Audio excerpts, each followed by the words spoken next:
second pack and pulling up. And when they get there, this will cause a little bit more energy. You'll see those cars sort of surge forward and get some big runs. So when that happens, you got to be prepared. You're going to feel a little bit more of some pushing and pulling from throughout that long stream of cars. Well, last time by 46.73 was their last lap. See what it is this time. Coming to the line, 10 laps to go. Man. How long do they plan to wait is what it's all about. It's not that they can't make a run on them right now. They can. It's just they don't want to make it too early. And that's 12. I'll turn it back on for a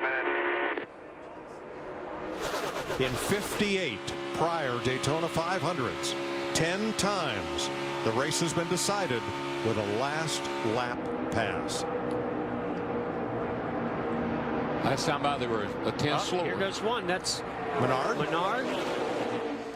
He's got a few that are going to go with him. Well, when you're that far back, you got to try. You can't wait till 2 or 3 to go. If you're going to try to make a move, you got to start making that move now and see if you can get up there or not. Blaney dropped down to pick up those 3 Chevrolets. Menard, Allmendinger, and Dillon. And now it's Blaney by himself in the number 21. Now he's got help from side by side back there too much. It only helps Chase Elliott because these 3 cars, Truex Jr., Kurt Busch, the 42 of Larson, they cannot get enough energy by themselves. They need help. They need other cars pushing in order to get enough of a run to go by them. Here's the second place team, Truex, on fuel. Everybody's just trying to save a little fuel, I think is what's going on. What do we need? We're right at it, so anybody you save is just where we are to the good. And save it all up till this now. Okay. Coming to 8 laps to go. And in that draft are 11 cars, any one of which could win the 500. And the only ones I can think of that are saving fuel are some of these further back to the, and Joey Logano, we know he doesn't want to save fuel. There's no way he can win. He feels like he can win this race back there. Yeah, maybe he's letting off a little bit, saving a tiny bit of fuel, but I really don't think they're saving fuel. I don't either. That's first thing for mine, I think. You got to try to, if I run out of fuel, I run out of fuel. I'm trying to win the darn race. I'm just wondering if anybody has enough get up and go to pull out and pass that 24 car. I don't think they do. Yeah, but look at this, DW. All they've got to do, all Truex has to do is when we enter into the corner, as the 24 goes up high, he just has to go below and just turn down to the bottom and sort of catch him off guard. And then what he needs, somebody to go with him. More than one, preferably. Well, what are you going to do? You're Chase Elliott. You've made your bet. You're committed to this high line. I'd start running the bottom. You think you drop to the bottom now? I mean, I just not real comfortable running this high lane right now. Guys, we talked about it at the top of the show. I'm on that pit box. This is the Daytona 500. No more saving fuel. If we run out, we run out. This is the biggest race of the year. That's it, brother. Now Thursday night, Chase Elliott held the lead for the final 23 laps to win his duel race that set the starting lineup.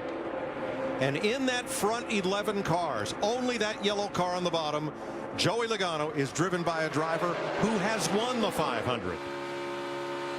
Mike, I won this race in 1989, and I held my breath for one whole lap because they said I couldn't make it.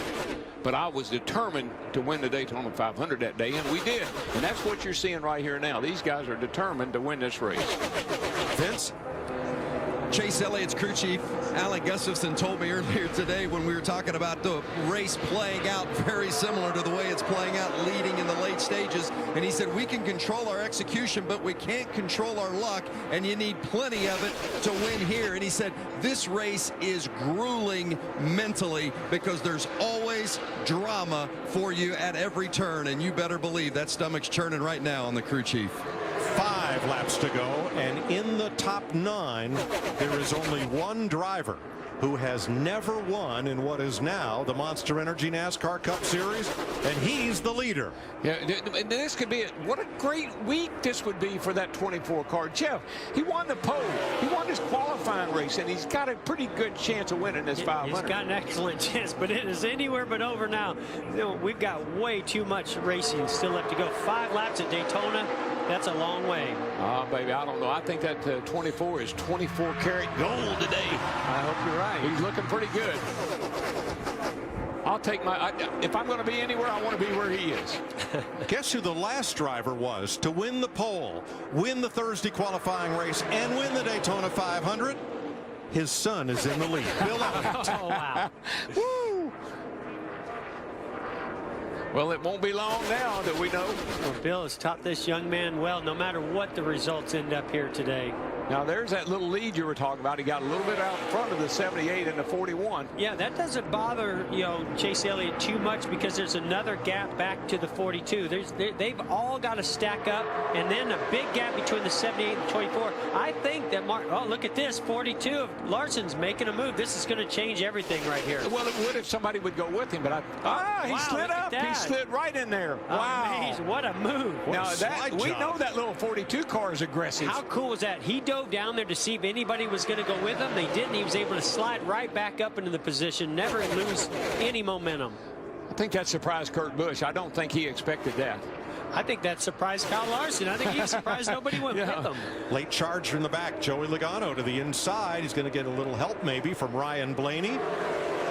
Now Catches you got a little side draft there. In that 42, you've got an aggressive young man that might just be willing to push that 78. He's got to run. He's going. Out of fuel. Out of fuel. Oh, no. Oh, no. You're kidding me.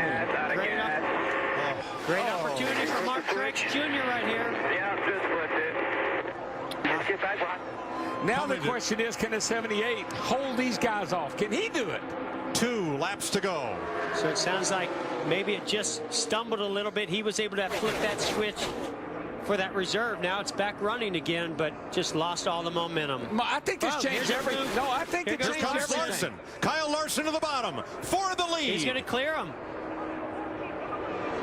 Here comes a 41 now with the big run. Oh, the race is on now, boys. It's anybody's race now.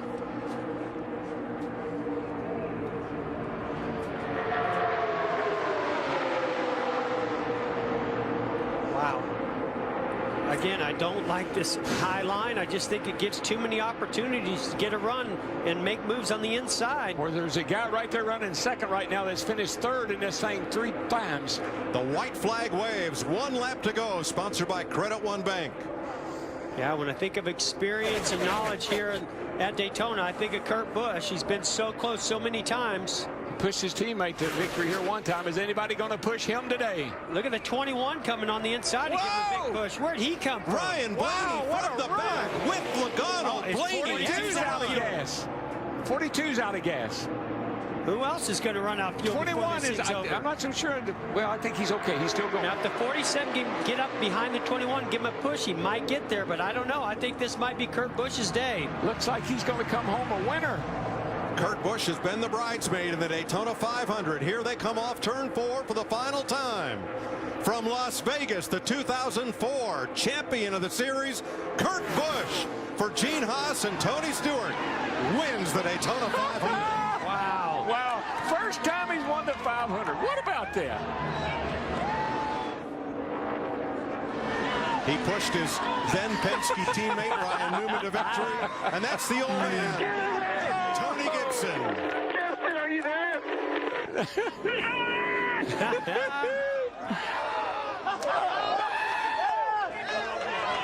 He's too old to get that excited.